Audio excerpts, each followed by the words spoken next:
Hoje eu vou falar um pouco, citando mais alguns textos. Nós vamos trabalhar só sobre o fruto do Espírito, ou as virtudes do Espírito Santo. Gálatas capítulo 5, a partir do verso 22. Nós vamos terminar agora o pouquinho que falta, e na semana que vem nós já daremos o capítulo 6. Talvez na próxima semana dê tempo da gente terminar todo o capítulo 6, se assim Deus permitir. Capítulo 5, não vou mais trazer toda aquela explicação que os irmãos já sabem bem. Nesse capítulo, agora no final, desde o verso 16, Paulo está exortando a igreja a andar no Espírito. Nós vimos aqui domingo que é um dever de cada um de nós andarmos no Espírito. Nós vimos também que nesse texto, o fruto do Espírito,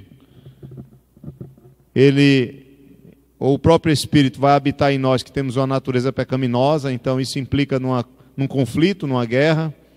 Em último lugar, nós vimos domingo que a vida no Espírito ela é uma realidade, ou seja, é possível viver no Espírito, porque não depende somente de nós, mas do poder de Deus que habita em nós. Então, é algo que é possível sem problema nenhum. Vamos lá, capítulo 5, vamos ler a partir do 16, só para a gente fazer a leitura completa. Capítulo 5, verso 16, de Gálatas. Digo, porém, andai no Espírito e jamais satisfareis a concupiscência da carne, porque a carne milita contra o Espírito e o Espírito contra a carne, porque são opostos entre si, para que não façais o que porventura seja do vosso querer. Mas se sois guiados pelo Espírito, não estáis sob a lei.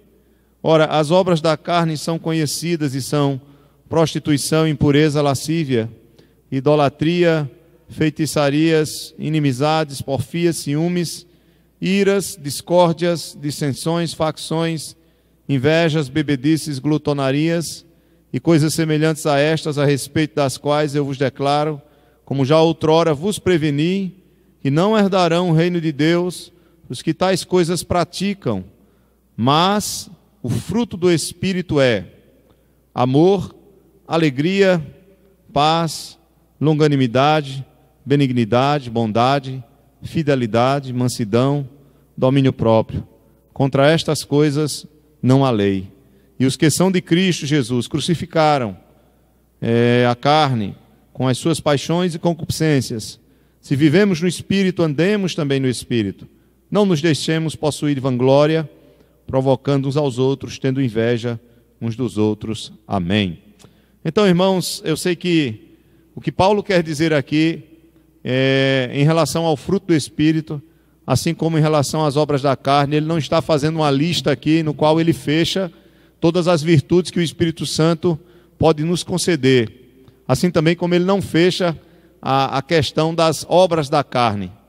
Existem muitas obras da carne, mas Paulo fala de modo geral e completo das 4 categorias que nós vimos aqui: os pecados relacionados ao sexo, pecados relacionados à idolatria, pecados relacionados a inimizades, pecados relacionados a bebedices. Então Paulo ele faz uma lista na qual ele engloba a maior parte dos pecados de modo geral, o que é muito claro para nós, quando ele fala das manifestações da nossa natureza pecaminosa, que é a natureza caída que nós herdamos em Adão.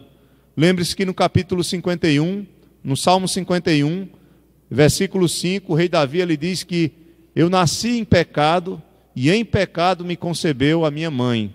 Então nós nascemos pecadores e nos tornamos pecadores na prática cada vez mais quando a nossa condição de pecar ela favorece o pecado.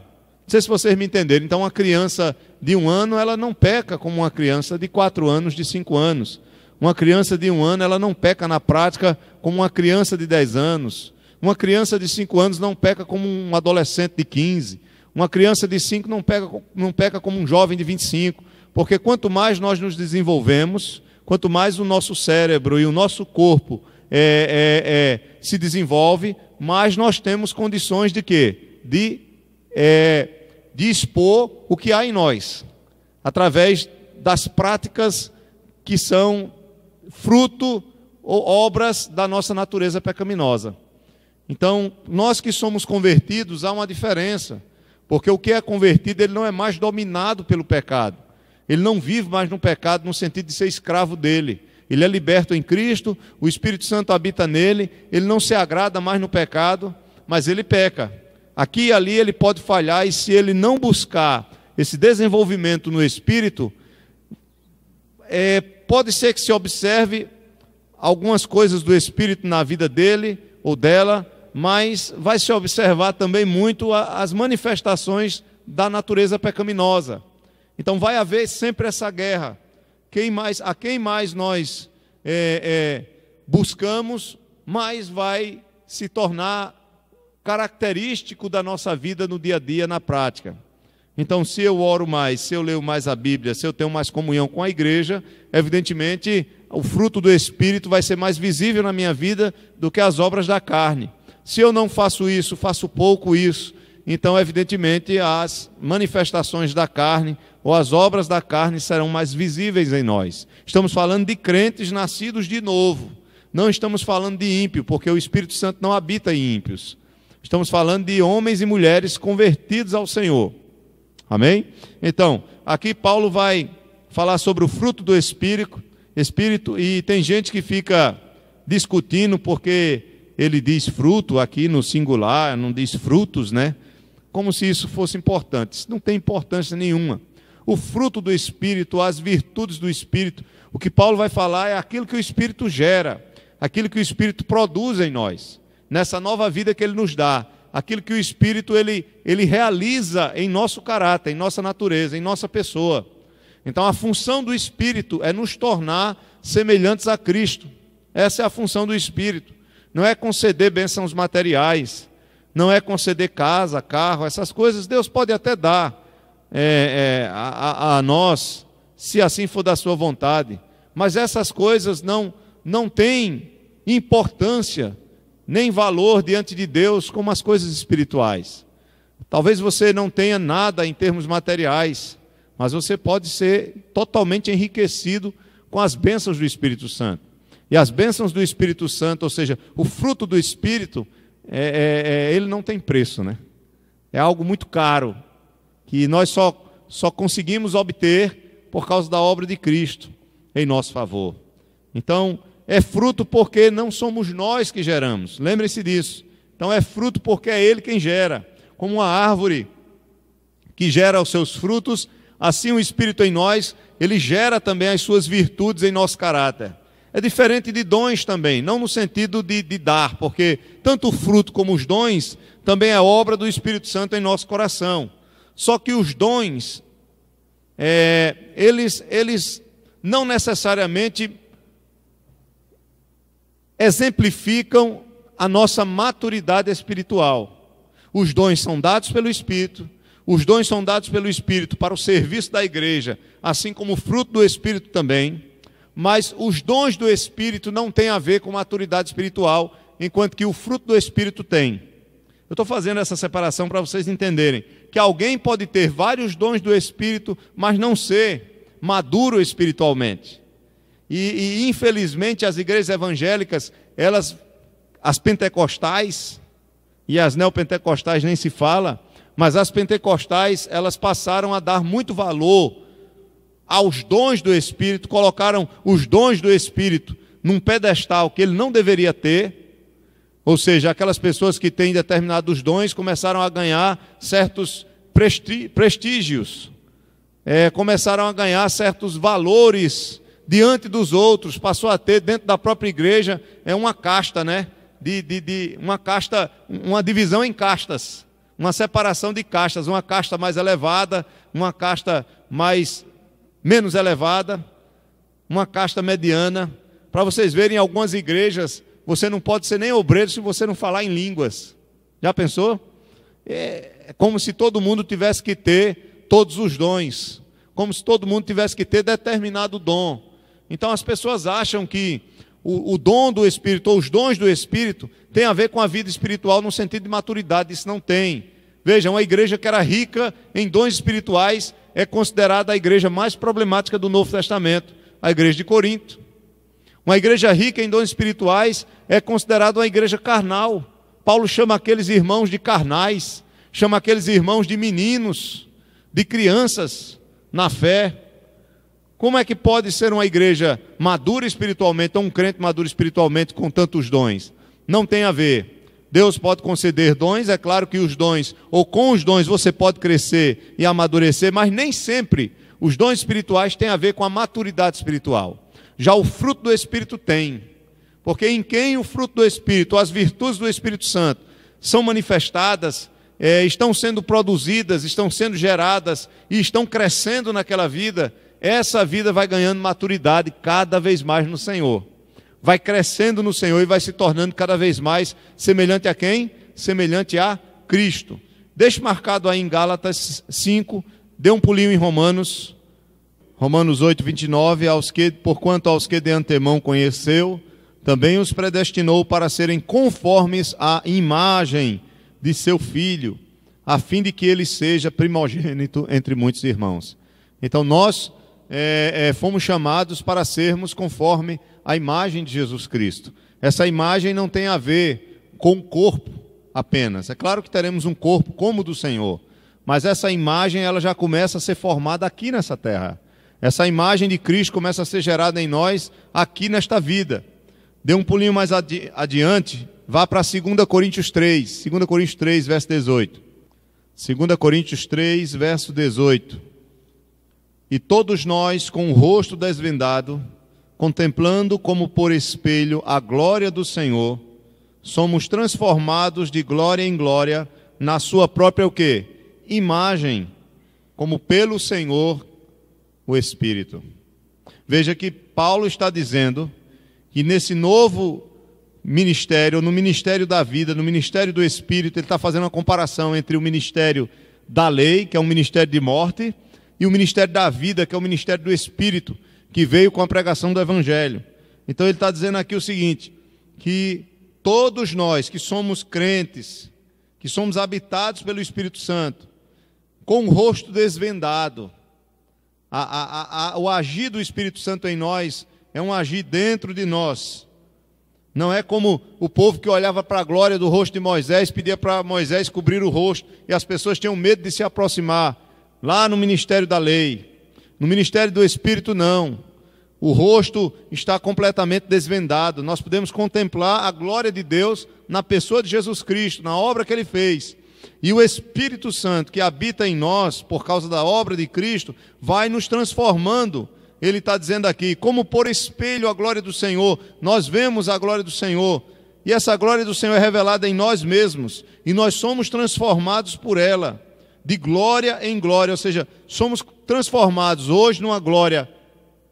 A glória de hoje é menor do que a glória de amanhã em nossas vidas. Essa é a função do Espírito, de transformar as nossas vidas de uma maneira que a glória de Deus em nós, que a glória de Cristo em nós, que o brilho dele em nós, seja cada vez maior, dia após dia. Como ele diz aqui, olha, somos transformados de glória em glória na sua própria imagem, como pelo Senhor, ou seja, pela ação do Senhor, o Espírito, pela ação do Espírito Santo em nossas vidas. Dê um pulinho mais à frente agora, Efésios, vai em Efésios, por favor, capítulo 4, verso 11. Efésios, capítulo 4, verso 11. Amém? E ele mesmo concedeu uns para apóstolos, outros para profetas, outros para evangelistas e outros para pastores mestres. Com vistas, veja, qual o propósito desses homens?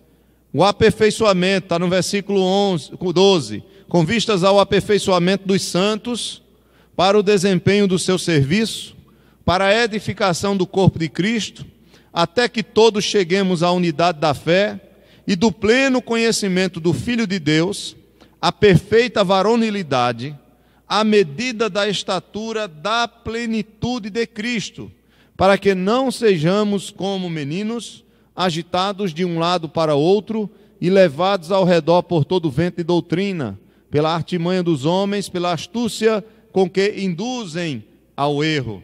Mas seguindo a verdade em amor, cresçamos em tudo naquele que é a cabeça, Cristo, de quem todo o corpo bem ajustado e consolidado pelo auxílio de toda a junta, segundo a justa cooperação de cada parte, efetua o seu próprio aumento para a edificação de si mesmo em amor. Então, volte aí para Gálatas capítulo 5, e agora você começa a ter um pouquinho de mais entendimento sobre o fato de que o fruto do Espírito, ou o poder do Espírito, ou o que o Espírito vai gerar em nós, são características que vai nos fazer ser, ou sermos, mais semelhantes a quem? A Cristo. O caráter de Cristo vai ser formado em nós. Se isso não acontece em nossas vidas, pode ser que demore mais na vida de um do que na vida de outro, é normal isso, mas se isso não acontece de forma nenhuma, é porque a pessoa, ela então conhece a religião, conhece a igreja, mas não conhece a Cristo. Pode ter certeza disso. O que tem de gente religiosa nas igrejas hoje, evangélicas, estou falando dos evangélicos, está aí, né? Eu ouvi falar, eu não sei se foi verdade, eu não sou muito de seguir a onda do Facebook, nem a onda da mídia social. Eu primeiro não acredito em nada. Aí depois eu examino alguma coisa que me interessa. E aí eu vejo se aquilo tem algum sentido. Mas pode vir de igreja, de qualquer coisa, eu procuro filtrar. Tem gente que não, recebe uma coisa, sai passando, né? Tu não sabe nem se é verdade. A gente tem que ter muito cuidado, irmãos. Porque nós não sabemos se o que está sendo passado... Há muitas notícias falsas, né? E às vezes nós estamos sendo instrumentos de divulgar mentiras. E a gente tem que ter muito cuidado com o que a gente posta, com o que a gente transmite para os outros. Então, há muita conversa. Eu não sei se isso é verdade, mas eu não vi mais jornal faz alguns dias. E eu ouvi falar que tinha bloco de evangélico no Carnaval de São Paulo, né? Então, pronto, passou na televisão, né? Pronto, então, tudo bem, é um bloco de religiosos que se dizem evangélicos, que estão ligados à igreja evangélica, mas isso não quer dizer que essas pessoas que saem num bloco carnavalesco, dizendo que são cristãos evangélicos, são verdadeiramente nascidas de novo. Não sabemos se essas pessoas são nascidas de novo. Eu tenho as minhas dúvidas, né? Porque fica complicado se toda vez que o mundo oferece alguma coisa, para a gente querer fazer alguma coisa no mundo, ter que andar conforme o mundo anda.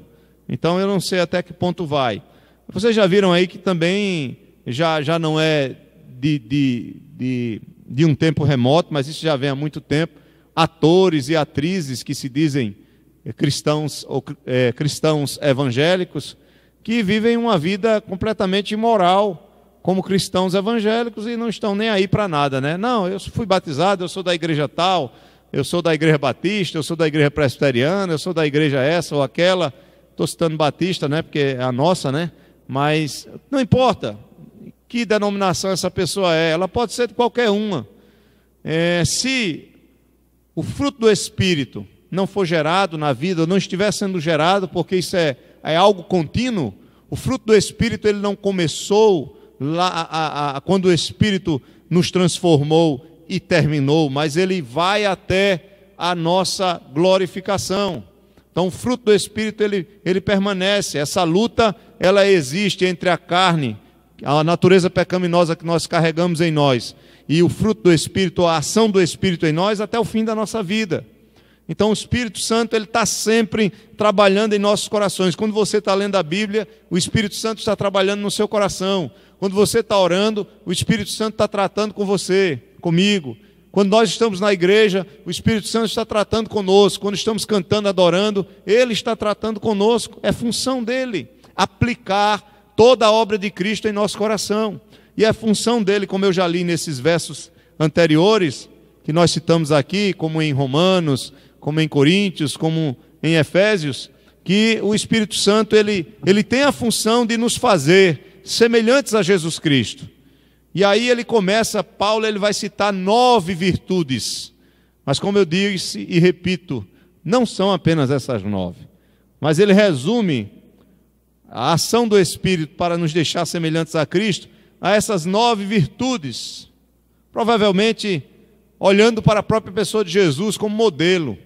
Se a função do Espírito é gerar Cristo em nós, ou é nos tornar semelhantes a Cristo, qual é o modelo? de alguém cheio do Espírito, de alguém pleno do Espírito? É Jesus Cristo. Ele é um modelo.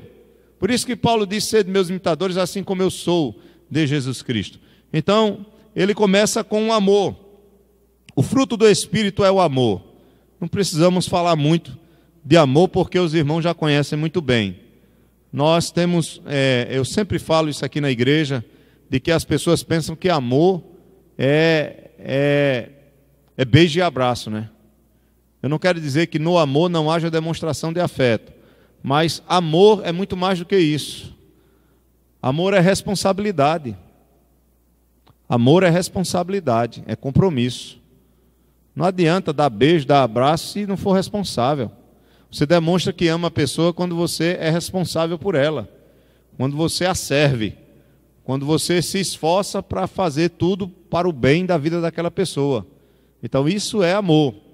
Então no mundo moderno nós confundimos, né, o conceito mundano de amor é beijo, abraço e carinho.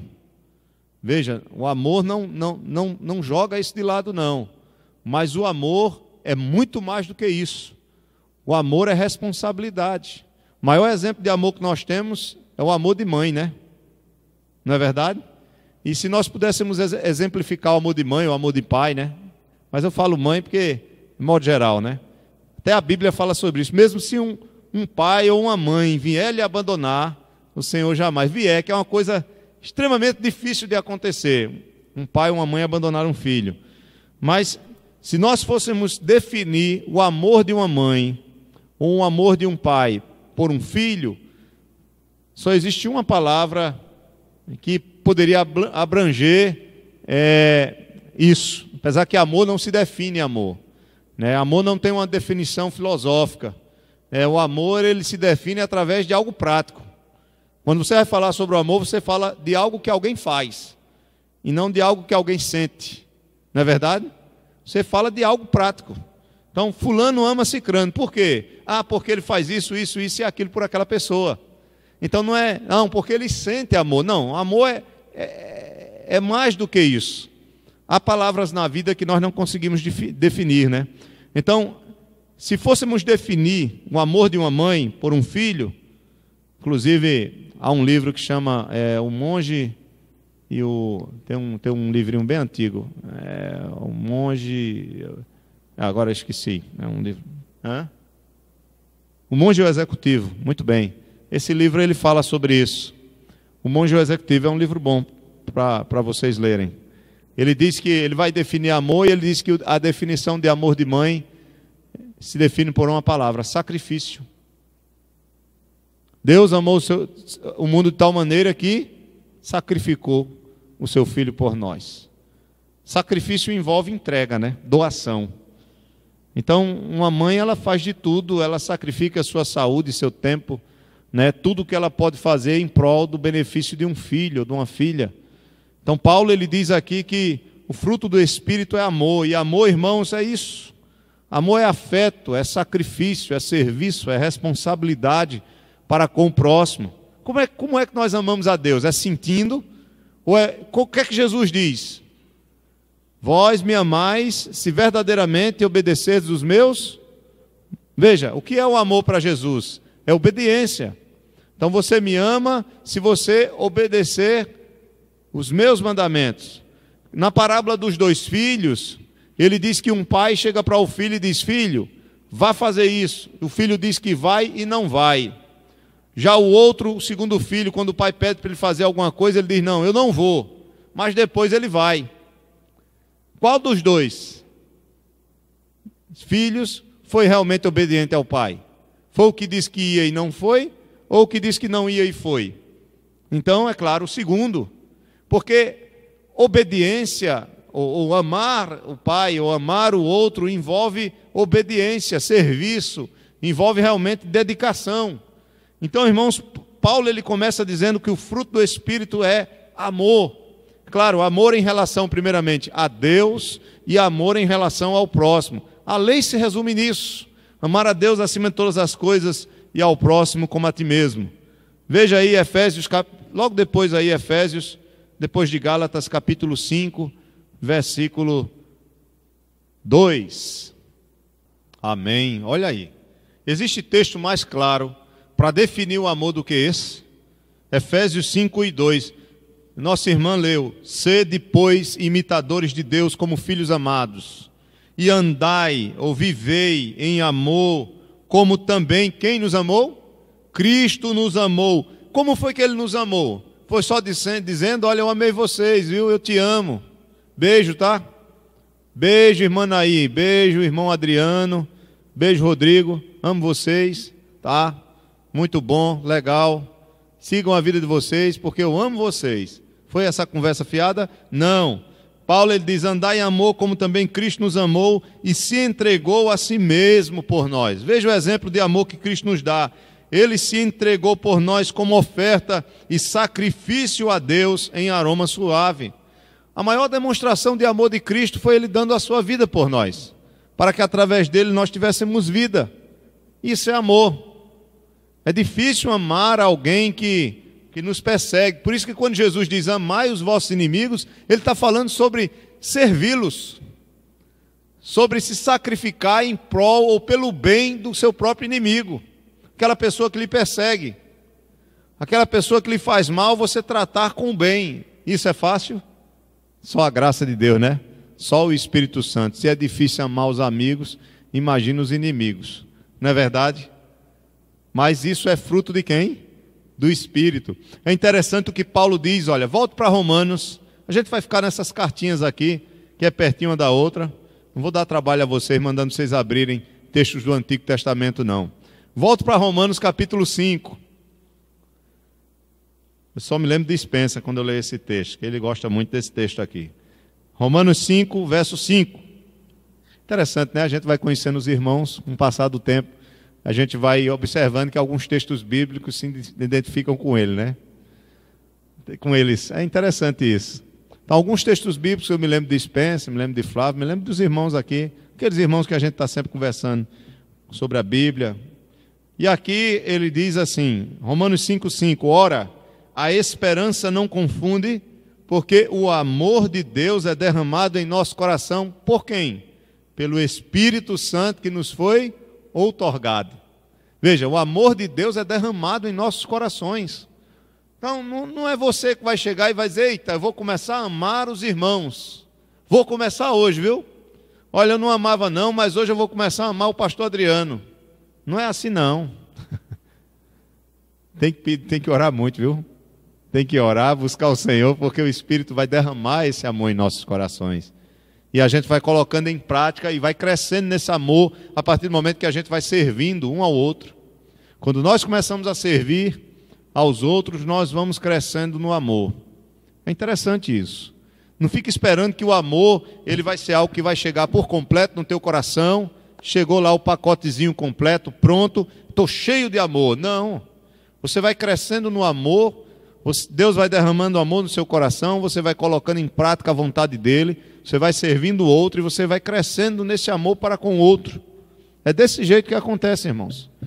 Então, se você pega alguém que você não gosta e você começa a fazer o bem àquela pessoa e nas oportunidades que você tem, você abençoa aquela pessoa, pode ser que você comece a mudar. Provavelmente seus sentimentos por aquela pessoa vão mudar. Provavelmente. Já orou por alguém que você não gosta ou que te fez mal? Não é? É difícil, né? Mas quando você começa a orar por aquela pessoa, você começa a se sentir bem em relação a ela. A não sentir talvez as mágoas ou algumas coisas que existam em relação àquela pessoa. Não é fácil, né? Mas o amor, irmãos. Deus nos chamou, conhecereis... As pessoas conhecerão que vocês são os meus discípulos se verdadeiramente vos amardes uns aos outros, né? Segundo a virtude. Então, alguns acham que o amor é o principal e o resto é como se fosse uma consequência de quem ama. Mas vamos falar um por um, como Paulo cita aqui. Eu acredito que ele fala de amor no sentido geral, mas ele vai trabalhando cada um das outras virtudes do Espírito em nós, porque são virtudes também que vão crescendo em nosso coração e vão nos fazendo semelhantes a Cristo. Alegria. Como é que eu posso entender a alegria? Essa alegria aqui é um deleitar-se, é você se sentir, é você sentir prazer, gozo, satisfação em fazer primeiro a vontade de Deus. É aquela alegria que o ímpio não pode ter. Somente o crente pode ter alegria em fazer a vontade de Deus.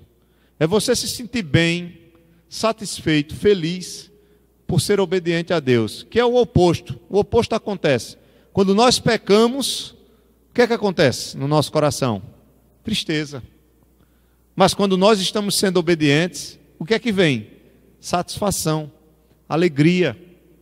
Aí vai estar junto com ela paz, né? Por isso que ele vai citar logo paz depois. Mas é justamente isso, nós nos deleitarmos na nossa comunhão com Deus, a fidelidade que nós temos nele, para com ele, isso gera alegria no nosso coração. Veja que Pedro ele fala sobre essa alegria e diz que essa alegria é indizível e cheia de glória. Vá para 1 Pedro 1,8. 1 Pedro 1,8. Você querendo pode marcar aí. No Salmo 119, verso 16, verso 16, o salmista diz que tinha prazer na lei do Senhor. O prazer, a alegria, a satisfação na lei em obedecer os mandamentos do Senhor, em viver os mandamentos do Senhor. 1 Pedro, capítulo 1, versículo 8.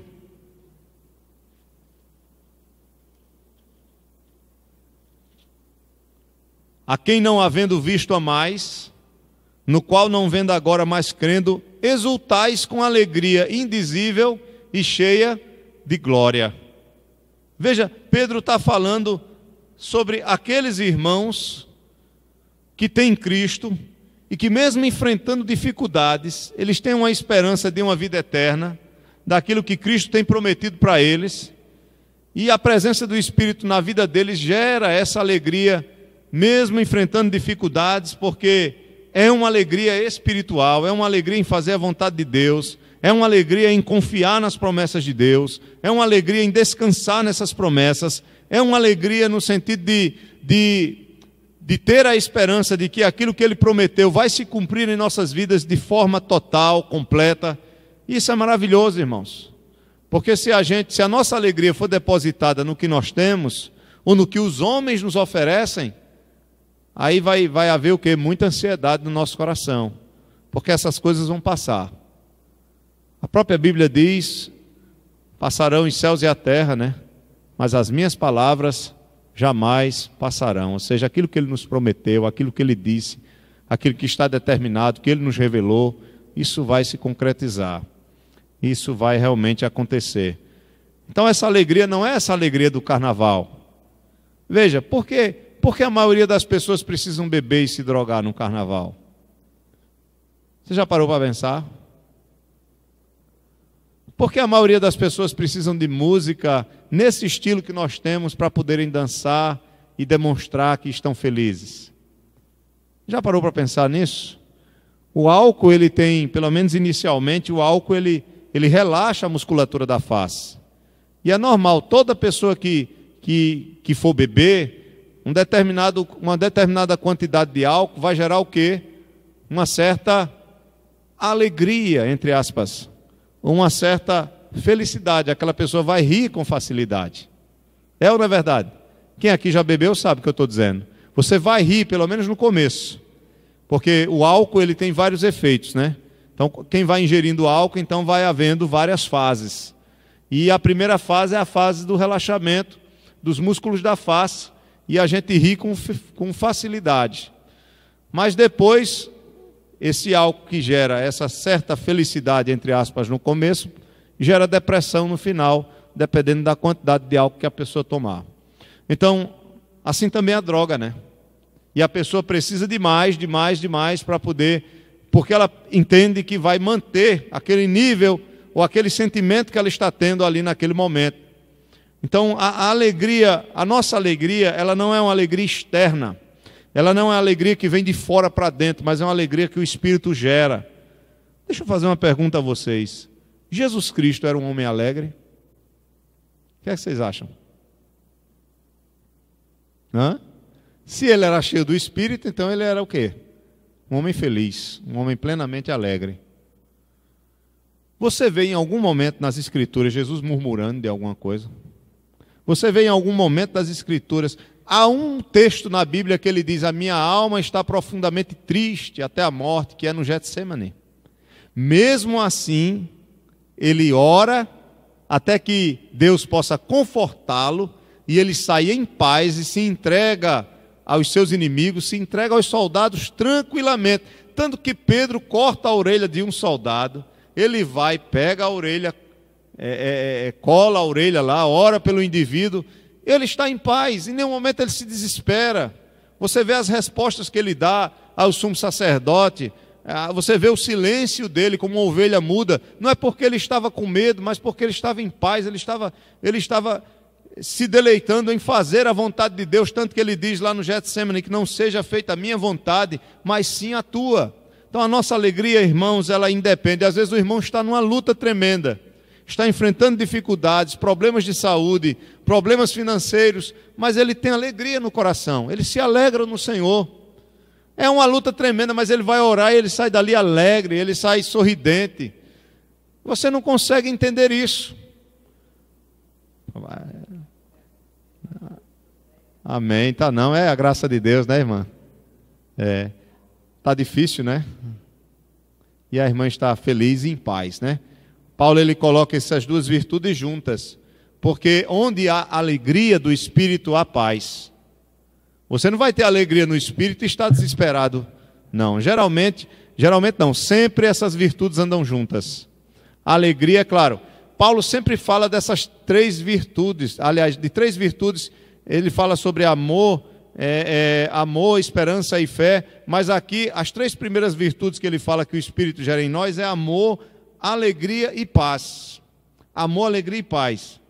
Essa tríade inicial, né, das virtudes.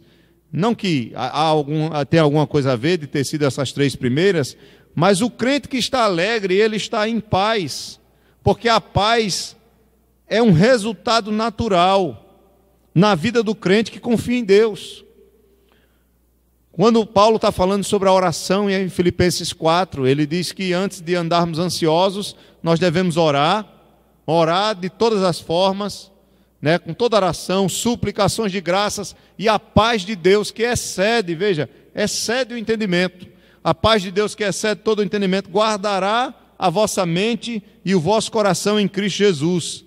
Então, é paz porque nós temos paz com Deus, nós sabemos que não há inimizade mais em relação a nós e Deus. Jesus Cristo é nosso mediador, fomos reconciliados por Deus, por meio dele. Então, não estamos mais debaixo de condenação, fomos justificados. Então é paz nesse sentido, mas também é paz no coração. Em momentos de guerra, de luta, nós tanto sentimos alegria quando buscamos a Deus e o Espírito começa a gerar em nós as suas virtudes, como também o Espírito gera em nós a paz. A paz, essa paz subjetiva, essa paz no sentido de podermos descansar nele. Isso é difícil, viu, irmãos? Mas é um trabalhar do Espírito, né? Veja que tudo isso é um antídoto contra a ansiedade, né? Só a graça de Deus, viu? Só a graça de Deus em nossas vidas. Quarto, longanimidade. O que é longanimidade? É paciência diante da perseguição. É aquela pessoa que consegue suportar a perseguição, não se entregando à vingança, não sendo não se deixando levar pela explosão de ira, ser longânimo. Essa virtude aqui é maravilhosa, né? Na verdade, quanto mais você e eu temos confiança em Deus, mais longânimos seremos. Longânimo já está dizendo, alguém que demora a se desesperar, ou a se irritar, demora a desistir, enfim, a pessoa longânima é uma pessoa que suporta com paciência, ela continua perseverando. Geralmente uma pessoa longânima é uma pessoa perseverante. Eu queria que você abrisse em 2 Timóteo 4. 2 Timóteo 4. Então a primeira virtude é amor. A segunda virtude é alegria. A terceira, paz. A quarta, longanimidade. 2 Timóteo 4, verso 2. Prega a palavra, insta, quer seja oportuno, quer não, corrige, repreende e exorta com toda o que, irmãos? Longanimidade, doutrina. Paulo está dizendo a Timóteo aqui, olha, tenha paciência, Timóteo. Você vê que vida de pastor não é fácil, né? Paulo está dizendo a Timóteo aqui, como pastor da igreja de Éfeso, ensine a igreja, mas tenha paciência, seja longânimo, com toda doutrina e longanimidade. Porque não é fácil, viu, irmãos? A gente ensina, aí lá na frente tem alguns que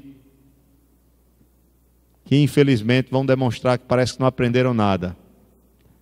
E isso realmente pode frustrar alguns obreiros. Você não pode desistir. Tem que continuar perseverando. Assim como nós temos que ser longânimos em ensinar,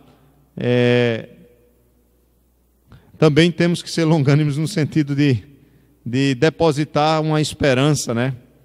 Em que aquela pessoa vai, quem sabe um dia ela vai realmente crescer e amadurecer para a glória de Deus. Então, a longanimidade é uma pessoa que exerce a paciência diante da perseguição do outro. Isso é longanimidade. Benignidade. O que é benignidade? Benignidade, irmãos, tá junto com bondade.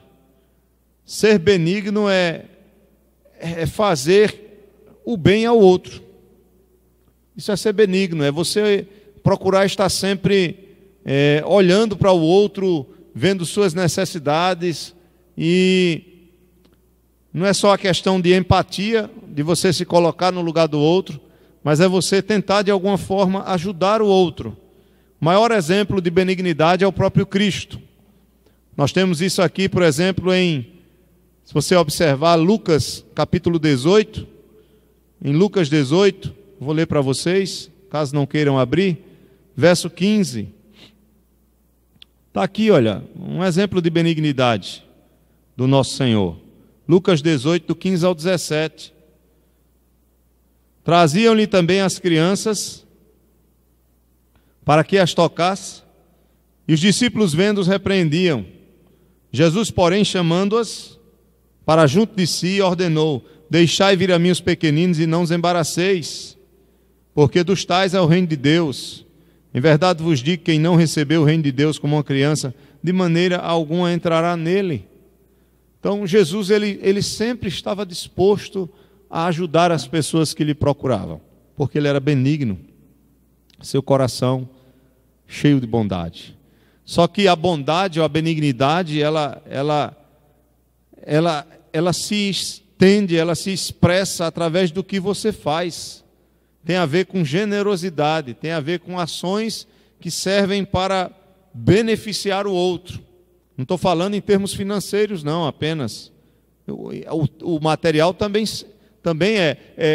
está dentro desse assunto. Aquilo que Tiago diz: se o irmão vier a você, né, precisando de pão, de qualquer coisa, ou de roupa, e você chega para ele e diz: ô meu irmão, vou orar por você, mas você tendo não ajuda esse irmão, então não adianta nada.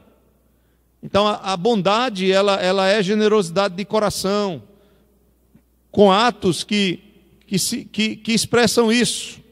Não fica só naquela de fulano é uma pessoa boa, mas é uma pessoa boa por quê? É como o amor. Só consigo saber, essas virtudes, elas só são observáveis na prática. Na prática. Qual é a prática de uma pessoa que está em paz? Qual é a prática de uma pessoa que a alegria está sendo gerada pelo Espírito Santo no seu coração? Qual é a prática de uma pessoa longânima? Qual é a prática de uma pessoa que ama? Qual é a prática de uma pessoa que é bondosa? Veja, não fica nada no sentimento, fica sempre na questão prática. Então, a virtude do Espírito, as virtudes do Espírito que são geradas em nós, vão envolver ações. Sétima virtude, volta lá para Gálatas 5, estamos terminando, são 9 apenas que Paulo cita. Sétima virtude é a fidelidade. Na Bíblia de vocês tem fidelidade ou tem fé? Fidelidade, todas têm fidelidade aqui? Hã? Fé? Pois é, a sua tiver fé, bote fidelidade, porque não é fé não, viu? É fidelidade mesmo. É porque a palavra pode ser traduzida também por fé, mas aqui nesse texto não é fé no sentido de crer, de confiança. A palavra aí é fidelidade no sentido de ser fiel, de ser justo, de ser honesto, de não mentir. Então é a lealdade. Vocês estão entendendo, né? Fidelidade aqui no sentido de lealdade. É nesse sentido. Então, fruto do Espírito. Então, um homem que é cheio do Espírito, ele não vai o quê? Mentir. Ele vai ter dificuldades para mentir. Uma mulher cheia do Espírito Santo vai ter dificuldades para mentir. Um homem cheio do Espírito Santo, ele não vai trair o outro. Nem o seu amigo, nem a sua esposa, se for casado, nem a esposa, o marido. Porque isso é obra da carne. Nós já vimos isso. E a carne milita contra o Espírito. Estão entendendo, né? Então aqui, fé não é fé no sentido de crer. Se na sua Bíblia tiver fé, escreva aí do lado. Fidelidade, lealdade, é fé nesse sentido. Então Paulo está dizendo que o Espírito Santo, quando ele vai gerando as suas virtudes em nós, uma delas é a fidelidade. Jesus Cristo, ele foi fiel em todas as coisas. Oitavo, mansidão. Lembrem-se que Jesus mesmo chama a si mesmo de alguém que é o quê? Manso e humilde de coração. O problema é que a gente vem numa cultura de tanta violência, né? Nós vivemos numa cultura de muita violência. Se você for conhecer algum país diferente do nosso, evidentemente, um país em que a sua cultura... Por exemplo, se você for na Noruega, que é um país que eu conheço, não adianta eu falar de um país que eu nunca conheci, eu nunca morei. Um país que eu morei e que eu conheço a cultura é a Noruega. Então, quando você vai para a Noruega e você vive na Noruega, então você vai ver que essa cultura de violência não existe lá. E é porque eles vieram de um povo tão agressivo, né? Dos vikings, né? De um povo em que, na verdade, eram conquistadores. Era a época também que eles viviam. Mas hoje a Noruega é um país extremamente pacífico. Você não tem nenhum jornal desse tipo Cardinô, desses jornais sensacionalistas, né, que nós temos. Você não tem, porque lá não tem... Você não ouve sobre violência, sobre se alguém matou Cicrano matou Beltrano. Quando eu morei lá, dentro de um ano, eu vi somente uma notícia de uma tentativa de assassinato, e não foi entre os noruegueses. Não que eles não façam isso, porque fazem, porque a natureza pecaminosa é a mesma.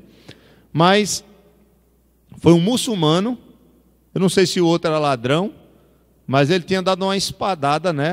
Pegou uma espada, foi lá em Oslo, e passou no jornal que um muçulmano ele tinha cortado uma mão, parece, ou foi um pedaço de um braço de outro, em Oslo. Eu fiquei pensando, será que o cara roubou alguma coisa e ele foi logo cortar a mão, né? Não sei. Ou tentou matar mesmo e o cara se defendeu e pegou ali no braço. Mas foi isso que eu vi. É claro que tem assassinatos. Vocês viram que houve o caso de um norueguês que, por uma questão política, o cara, diziam que ele era meio louco, ele foi numa ilha lá, onde estavam reunidos os jovens, né, de um partido político, e ele foi para matar todo mundo cheio de arma e matou vários jovens. Isso foi a maior tragédia da Noruega, né? Então, assim, acontece, mas são casos raros.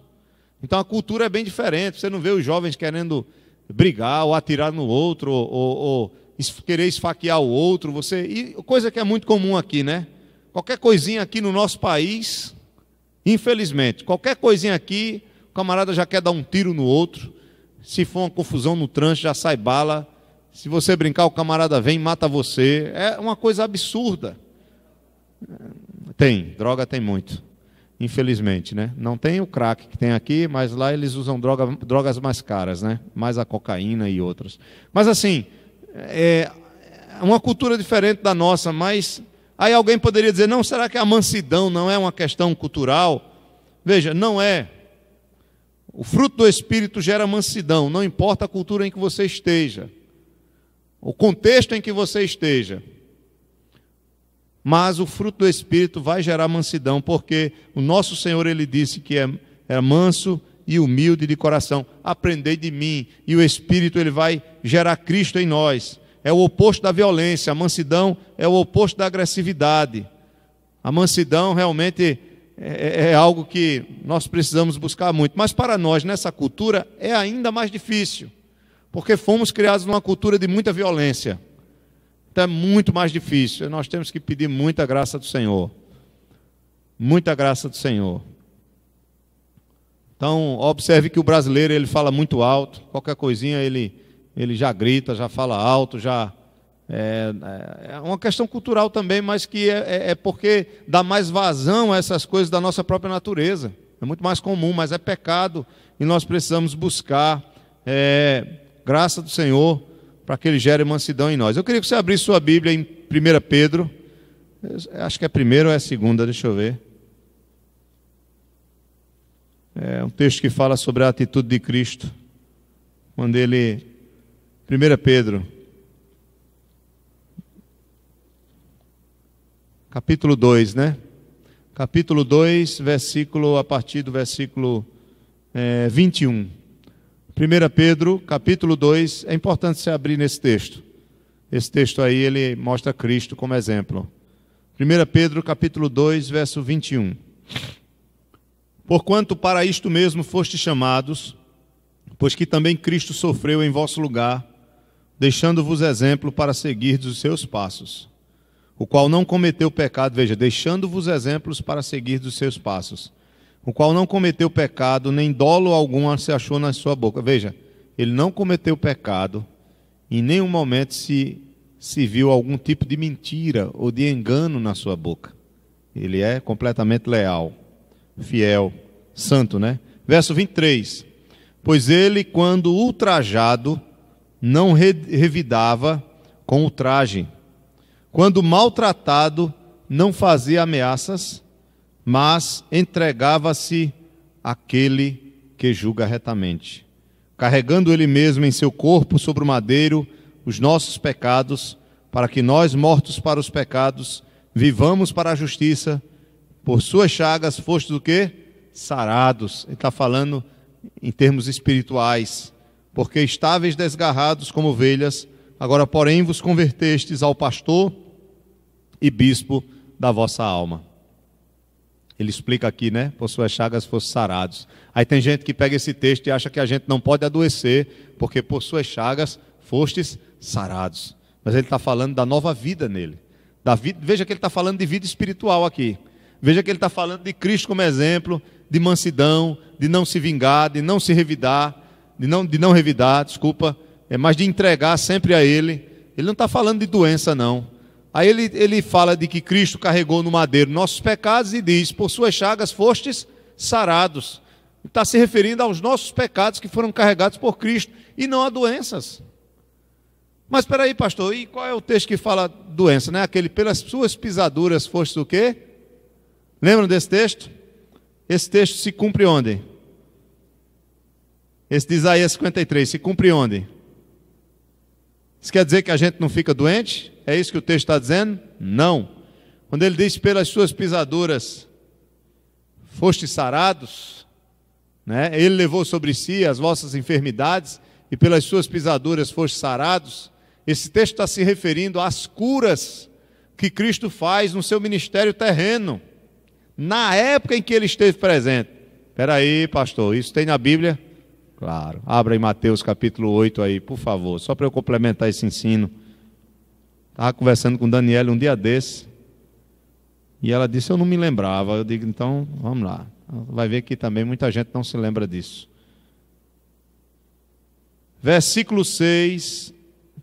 Capítulo 8 de Mateus, versículo 16 e versículo 17.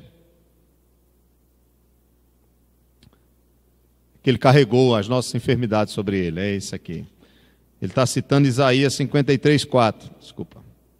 A referência é essa mesmo. Então, capítulo 8 de Mateus, verso 16, veja, preste bem atenção. Chegada a tarde, trouxeram-lhe muitos endemoniados, E ele meramente com a palavra expeliu os espíritos e curou todos os que estavam doentes, para que se cumprisse o que fora dito por intermédio do profeta Isaías: ele mesmo tomou as nossas enfermidades e carregou com as nossas doenças. Está aqui o cumprimento. Então, quando perguntar a você onde foi que se cumpriu Isaías 53, ele carregou as nossas enfermidades sobre ele. No ministério terreno de Jesus, a partir do momento que ele curava as pessoas. Isso é uma característica do Messias. Uma das características do Messias seria essa, de que no seu ministério terreno ele curaria muitos enfermos, e não que nós não ficaríamos doentes. Aí como é que as pessoas interpretam isso? Irmão, você está doente por quê? Jesus já levou a sua doença. Como é que você está doente? Não é assim que algumas igrejas interpretam? Crente não pode adoecer porque Jesus já levou nossas doenças. Quem disse isso? O texto que diz que Jesus levou nossas enfermidades se cumpre no ministério terreno de cura que ele realizou. Isso não quer dizer que ele não possa curar hoje, que Jesus faz milagre e que pode curar milagrosamente hoje, pode. Mas isso é diferente de dizer que você não pode adoecer, porque se eu perguntar aqui, quem é que está doente aqui nesta noite, se brincar 40% levanta a mão. É ou não é? Se eu perguntar quem é que tem alguma enfermidade aqui, camarada, vai ter gente que vai dizer: eu tenho um bico de papagaio, eu tenho tronchura no olho, eu tenho não sei o quê, é dor de cabeça todo dia, né? Minhas pernas incham, eu tenho um problema de pressão. Olha, não contem não, viu? Porque aí a gente vai ficar triste. Tanta doença, tanta coisa, né? Quem é que não tem enfermidade, irmãos? E o crente não é para ficar doente não, e vai morrer de quê? Será que é algum filme de Hollywood que ele vai morrer como? Desaparecendo? Vai chegar um dia, ele vai sumir, né? Feito Elias, vai subir numa carruagem de fogo, não é? Vai não, viu? Nós vamos morrer, felizmente. Ou felizmente, né? Porque iremos para a glória, né? Eu digo infelizmente porque enfrentar a morte não é algo fácil, mas daqui para lá o Senhor vai nos preparar e nós estaremos prontos em Cristo. Já estamos, né? Para estar com Ele eternamente. Então, observe que mansidão tem a ver com o fato de ser extremamente semelhante a Cristo, de não ser violento, de não ser agressivo. A agressividade, a violência é o oposto da mansidão. Os mansos herdarão a terra. O nono e último, irmãos, é a temperança. Na Bíblia de vocês tem temperança? Gálatas 5. Gálatas 5. Falando em doença, eu estou aqui só pela graça, viu, irmãos? Eu peguei aí uma virose que muitas cólicas, muitas dores abdominais, dor nos ossos e dor de cabeça. Nada de febre, graças a Deus. Mas desde que eu fui para Campina Grande, agora segunda-feira, na terça-feira foi que eu vim piorar. Muita dor no estômago, muita cólica, mas nem o Buscopan está dando jeito, né? Mas assim mesmo. E a gente sabe que enfermidade só basta tá bom, né? Para ficar doente. É uma constância em nossas vidas. Mas vamos lá. Graças a Deus que é só isso, né? Pior é quem está enfrentando situações muito mais difíceis do que nós. Se tem alguém aqui doente, está aqui hoje à noite, né? Veio para a igreja, pôde vir até esse lugar, e tem gente que gostaria de vir e nem pode estar aqui conosco, né? Então, temperança está aí. No versículo 23, mansidão, domínio próprio, na minha Bíblia. Na Bíblia de vocês tem domínio próprio ou temperança? Domínio próprio. Em algumas Bíblias pode ser que tenha temperança, né? Dá no mesmo. O que é o domínio próprio? Já está dizendo. É uma relação que a pessoa tem com quem? Com ela mesma, na qual ela tem o poder de se conter, de conter a si mesma em palavras, em ações. É levar realmente, como diz Paulo em 2 Coríntios 10, 5, é levar todo o pensamento à submissão e à obediência de Cristo Jesus. Irmãos, precisamos crescer muito no Senhor, né? A falta de domínio próprio é algo realmente terrível. Pode nos colocar em situações extremamente difíceis. A falta de domínio próprio, ela envolve todas as áreas da nossa vida. Não só tem a ver com a ira, mas tem a ver com todas as áreas. E nós precisamos ter cuidado. E aí Paulo, no versículo 23, ele termina dizendo: e contra estas coisas não há lei. Ou seja, Paulo incentiva os irmãos: olha, irmãos, não há nada que impeça da gente crescer nas virtudes do Espírito.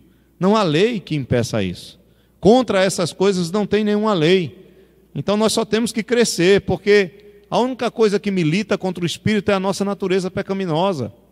Nós devemos buscar, e aí no verso 24, ele diz: e os que são de Cristo Jesus, somente estes, viu? Crucificaram a carne com suas paixões e desejos, concupiscências.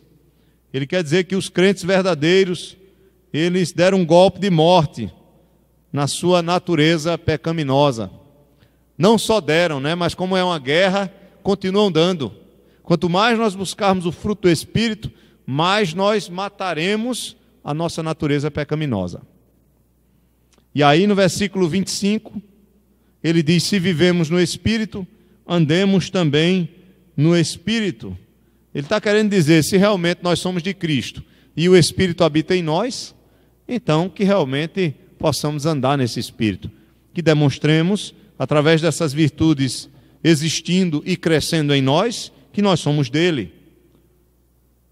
E o último verso, ele diz: não nos deixemos possuir de vanglória, provocando uns aos outros, tendo inveja uns dos outros. São aqueles crentes que se sentem arrogantes e presunçosos, acham que sabem de tudo, ou que são melhores do que os outros, por alguns dons, ou algo, sei lá, algumas posições que tenham, algumas funções. E aí Paulo estava preocupado com isso, dizendo: olha, cuidado, primeiro, não se deixe possuir de vanglória, e segundo, não tenha inveja. A inveja nós falamos aqui, é quando você corrói a si mesmo por aquilo que o outro é, por aquilo que o outro tem. E é um perigo terrível no nosso meio. Amém, meus irmãos? Então que busquemos o Senhor, para que a cada dia Ele possa nos fazer crescer nas virtudes do seu Santo Espírito. Amém?